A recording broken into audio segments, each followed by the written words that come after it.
Chart है, line chart है, अलग अलग चार्टों को हम किस प्रकार से स्टडी करते हैं और उन्हीं के हिसाब से आगे हम प्रिडिक्ट करते हैं कि मार्केट क्या बिहेव करेगा।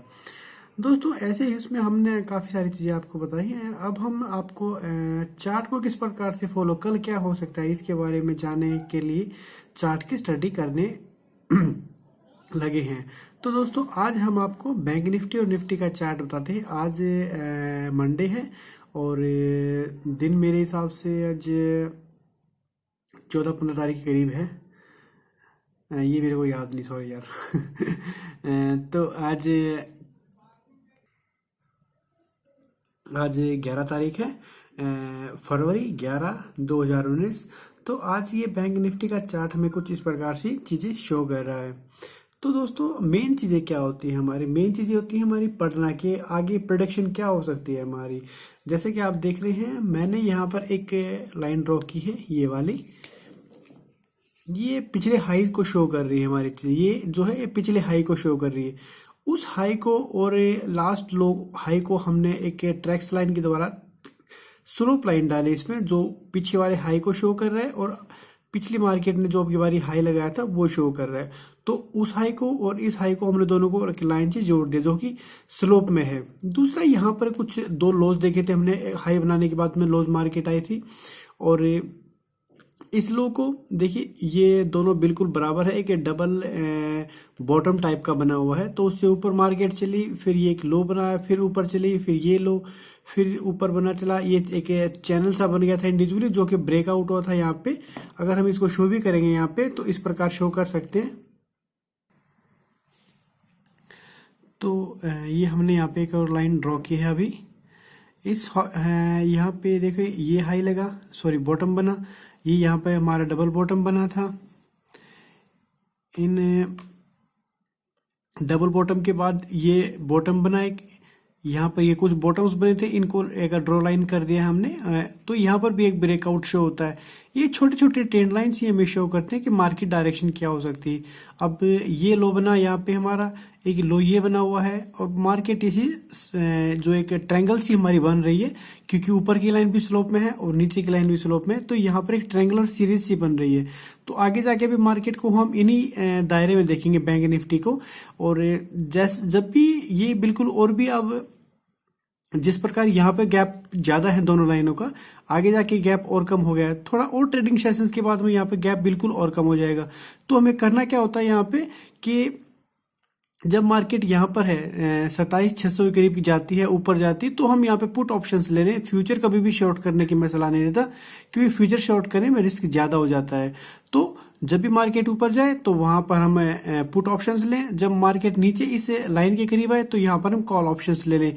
अगर ब्रेकआउट भी होता है नीचे की तरफ या ऊपर की तरफ तो हमें नुकसान लगने की संभावना कम होती है, क्योंकि हमने जब मान लीजिए यहाँ पर है, हमने नीचे की पुट ऑप्शंस ले ली और यहाँ से मार्केट ऊपर हो गई, तो हम सिर्फ प्रीमियम का नुकसान होगा, ना कि हमने फ्यूचर शॉर्ट कर रखा है वो ऊपर ज्यादा नुकसान कर पाएगा।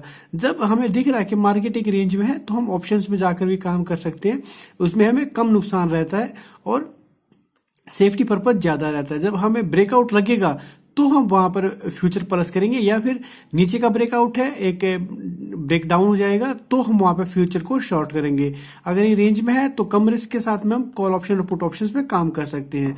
आप यही देखेंगे। अब मैं आपको निफ्टी का चार्ट शो करता हूं। ये निफ्टी का चार्ट है, इस पर भी मैंने एक लाइन ड्रॉप की है।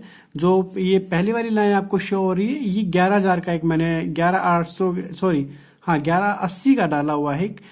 तो इसमें भी हमने काफी सारे हाइज को कवर किया हुआ है।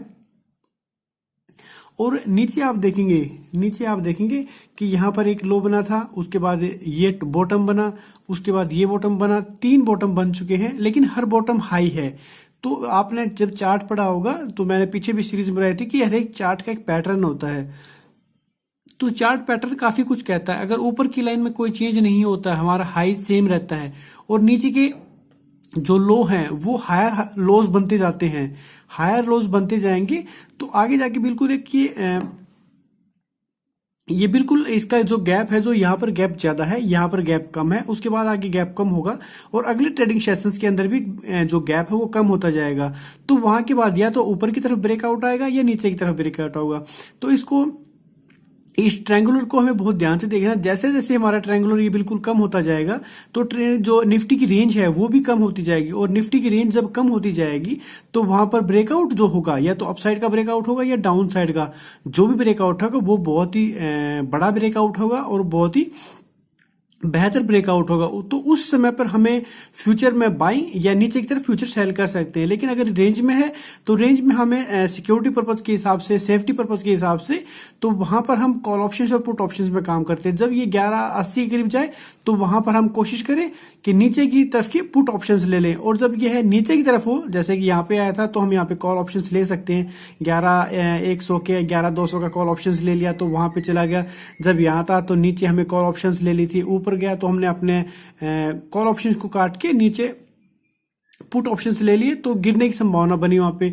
तो इसी प्रकार जब हमारी रेंज एक हमने एरिया एक दायरा हमें कंफर्म हो गया कि मार्केट कोई सी दायरे में रहना, तो नीचे या ऊपर की तरफ जाए तो वहां पर ऊपर जाए तो हम पुट ऑप्शंस लें, नीचे है तो कॉल ऑप्शंस ले लें। और दायरा बिल्कुल ये स्विंग होता जाएगा, बिल्कुल छोटा दायरा होता जाएगा। तो आगे जाके मार्केट को जब ब्रेकआउट होगा तो उस टाइम पे या तो ब्रेकआउट ऊपर की तरफ होगा या ब्रेकआउट नीचे की तरफ होगा, तो वहां पर जाकर हम फ्यूचर बाई या फ्यूचर सेल, ऊपर जाता है तो बाई कर लेंगे, अपनी ट्रेंड लाइन को तोड़ के जाएगा तो फ्यूचर बाई करेंगे, नीचे जाएगा तो हम फ्यूचर को सेल कर सकते हैं। और अगर हमारे पास कॉल ऑप्शन या पुट ऑप्शन में काम करना पसंद करते हैं कम रिस्क के साथ में, तो वहां पर भी हम यही कर सकते हैं।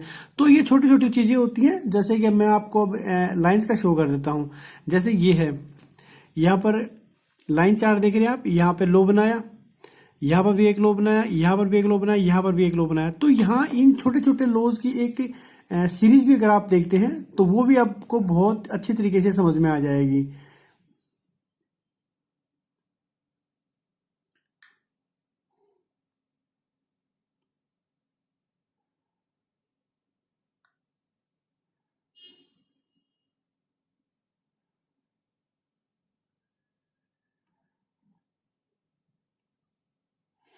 तो ये मैंने एक अभी अभी ट्रेंड लाइन आपके सामने ही शो की है। ये हाई था, लो था, सॉरी, उसके बाद फिर एक हायर लो बना, उसके बाद फिर हायर लो बना, उसको ब्रेकआउट किया लाइन को तो नीचे आया। तो यहाँ पर हम फ्यूचर को भी शॉर्ट कर सकते क्योंकि उसने हमारी ट्रेंड लाइन को तोड़ दिया।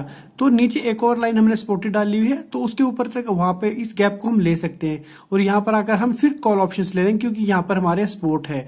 तो सपोर्ट का, रेजिस्टेंस का और ब्रेकआउट का, लाइनों का ब्रेकआउट का इसलिए इंपॉर्टेंस हो जाती है। इन्हीं चीजों को प्रेडिक्ट हमें करना होता है कि जब एक ऊपर हमारा दायरा फ्री है, नीचे उसने यहाँ से टर्न लिया तो हमने इस लाइन को मिला के और इनको मिलाकर एक ट्रेंड लाइन ड्रॉ कर ली, उस लाइन को उसको सहारा मिला।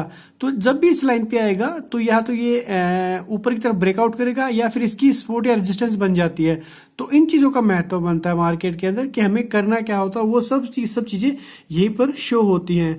तो दोस्तों इन्हीं चीजों को सीखना होता है, करना होता है, समझना होता है। तो उम्मीद करता हूं कि मार्केट आगे इसी रेंज में रहेगी, और जब भी मार्केट इस रेंज को तोड़ेगी या तो अपने 11,080 के या फिर नीचे की तरफ तोड़ेगी तो उसी तरफ हमें ब्रेकआउट की तरफ जाना। तो इसलिए इस नैरो रेंज में ट्रेड करना सीखें। कॉल ऑप्शंस में ले, ऊपर है तो पुट ऑप्शंस ले लें, नीचे है तो कॉल ऑप्शंस ले लें। फ्यूचर की तरफ के अवॉइड करें क्योंकि फ्यूचर में जब भी ब्रेकआउट होगा तो आपको नुकसान बड़ा लग सकता है।